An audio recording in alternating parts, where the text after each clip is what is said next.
પોરબંદર મહાનગરપાલિકામાં હાલ વહીવટી શાસન છે, ત્યારે લોકો અનેક સમસ્યાનો સામનો કરી રહ્યા છે।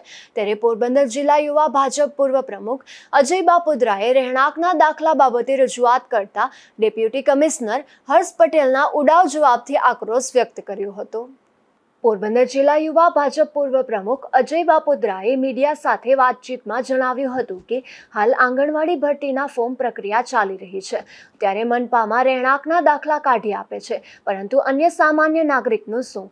બોખીરામાંથી એક મહિલા 3 દિવસથી ધક્કા ખાય છે દાખલા બાબતે। ત્યારે મનપા અધિકારીઓને પૂછ્યું તો એવું કહે છે કે ડેપ્યુટી કમિશનર હર્ષ પટેલની સૂચનાથી હાલ આંગણવાડીને લગતા દાખલા કાઢી આપવામાં આવે છે। આ બાબતે ડેપ્યુટી કમિશનર હર્ષ પટેલ સાથે વાતચીત કરતા જણાવ્યું કે અમારી પાસે દાખલા કાઢી આપવા સત્તા નથી। આવો એક ડેપ્યુટી કમિશનર તરીકે કેવો જવાબ? આ બાબતે ગાંધીનગર ઉચ્ચસ્તરીય રજૂઆત કરીશ। અધિકારીઓના આવા જવાબો યોગ્ય નથી। લોકો હેરાન થાય છે છતાં અધિકારીઓ આવા જવાબો આપે છે।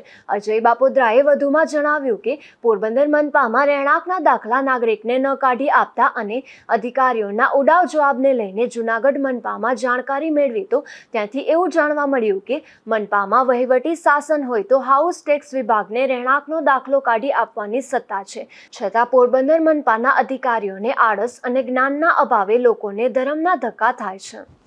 છેલ્લા ઘણા દિવસોથી વિસ્તારના લોકોની રજૂઆત આવી રહી છે કે ભાઈ રહેણાંકનો દાખલો લેવા જઈએ છીએ ત્યારે મહાનગરપાલિકાથી દાખલો આપવામાં આવતો નથી। એટલે મેં આજે પહેરમ મહાનગરપાલિકા ઓફિસમાં ત્રિવેદીભાઈને ટેલિફોનિક રજૂઆત કરી, ભાઈ આ લોકોને તમે બિચારા ગરીબ માણસો છે, રોજ બેરોજનું કરનારા માણસો છે અને દરરોજના ધક્કા ખાય તો એમને રહેણાંકના દાખલા આપો। તો એમણે મને એવું કીધું કે અમે આંગણવાડી પૂરતા જ રહેણાંકના દાખલા આપીએ છીએ અને એ સિવાયના નથી આપતા। એટલે મેં કીધું કે ભાઈ આંગણવાડી પૂરતા જ શું માણસના રહેણાંક હોય છે વોર્ડમાં? આંગણવાડી સિવાય પણ માણસોને ઘણી જગ્યાએ રહેણાંકના દાખલાની જરૂર પડતી હોય છે રોજબરોજની જિંદગીમાં, તો એ દાખલો આપો તો મને કે પટેલ સાહેબે ના પાડે છે। એટલે મેં ડીવાયસી હર્ષ પટેલને ડેપ્યુટી કમિશનરને કીધું કે ભાઈ આ રીતના, તો મને એમને એવું કીધું કે અમે હાલ આંગણવાડી પૂરતા જ દાખલા આપીએ। એટલે મેં કીધું ભાઈ આંગણવાડી પૂરતા જ આપવા તો આંગણવાડીના માણસો જેને ભરતી થવું છે એટલા માણસો જ વોર્ડમાં રહેતા નથી હોતા, અન્ય લોકો પણ વોર્ડમાં રહેતા હોય છે જેને દાખલાઓની જરૂરત પડતી હોય છે। એમને કીધું અમે ન આપી શકીએ। એટલે મેં કીધું કે સાહેબ આવું કહે છે તો મને ક્યાં અમારી સત્તામાં નથી। આ બાદ મેં જુનાગઢ મહાનગરપાલિકામાં ફોન કરી અને તપાસ કરી તો જ્યારે કોઈ વહીવટદારનું શાસન હોય ત્યારે ઘરવેરા એટલે કે હાઉસ ટેક્સ વિભાગ રહેણાંકનો દાખલો આપી શકે છે। તો શા માટે થઈને આજે જ મારા વિસ્તારમાંથી એક ગરીબ બેન છે કે જે રોજે 200-250 રૂપિયા રોજના દાડામાં કામે જાય છે, એને ત્રીજો ધક્કો થયો આજને આજે, તો 3 રોજ પાડે અહીંયા આવવાના 20-25 રૂપિયા રિક્ષા ભાડાના નાખે અને છતાં દાખલો ન મળે।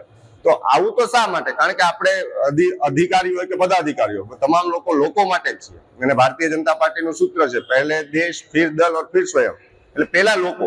તો લોકોને આવી મુશ્કેલી ન પડે આના માટે થઈ અને મેં રજૂઆત કરી છે। જો આનો ઉચિત નહીં થાય તો ઉચ્ચ સ્તરે પણ આની રજૂઆત કરવામાં આવશે અને લોકોને આ દાખલા આપવાની આ લોકો પાસે સત્તા છે। જો સત્તા ન હોય તો જાહેર કરે કે ભાઈ ક્યાંથી નીકળશે। બાકી જો એક જગ્યાએ વહીવટદારના શાસનમાં ઘરવેરા એટલે કે હાઉસ ટેક્સ વિભાગમાં દાખલા નીકળતા હોય તો બધે આ જ સિસ્ટમ હોવી જોઈએ। અને આવી રીતના બીજા ઘણા પ્રશ્નો છે જેની રજૂઆત કરી છે। હું એવું ઈચ્છું છું કે જલ્દીથી જલ્દી એ લોકો એનું નિરાકરણ કરે, કારણ કે વરસાદના જે પાણી ભરાણા હતા એ પછી ખૂબ ખરાબ પોઝિશન છે। તો ન કરે તો આના માટે ઉચ્ચ સ્તરીય પગલાં લેવા માટેની પણ મારી ઈચ્છા છે, તૈયારી છે। મનમાની કરતા હું તો એવું સમજુ છું કે ક્યાંક ને ક્યાંક જે જ્ઞાન હોવું જોઈએ એનો અભાવ કહી શકાય। કારણ કે આમ તાત્કાલિક કહી દે ત્રિવેદીભાઈ કે અમને સાહેબે ખાલી આંગણવાડી પૂરતો, તમે સમજી શકો છો કે આજ ખાલી એક વસ્તુ માટે એક જરૂરત ન નીકળી શકે। ઘણા એમ કે છે કે ભાઈ ધારાસભ્યને ત્યાંથી તો કેટલા લોકો ત્યાં જાય અને દાખલા કરે, ધારાસભ્યના એક જ કામ નથી હોતું કે રહેણાંકના દાખલા આપે। આ કોર્પોરેટર અને કાઉન્સિલર રહેણાંકના દાખલા આપતા, પણ હાલમાં કોઈ પણ કોર્પોરેટર કે કાઉન્સિલર સત્તામાં ન હોય તો વહીવટ તંત્રએ આનું આયોજન કરી અને લોકોને મુશ્કેલી ન પડે। આ તો લોકો માટે જ છે। હાલ આંગણવાડીની ભરતીને લઈને રહેણાંકના દાખલા માટે મોટી સંખ્યામાં અરજદારો આવતા હોય છે, પરંતુ મનપા દ્વારા આ દાખલો કાઢી આપવામાં ન આવતા મુશ્કેલી વેઠવી પડે છે। નિપુલ પોપટ, ગુજરાત ન્યૂઝ, પોરબંદર।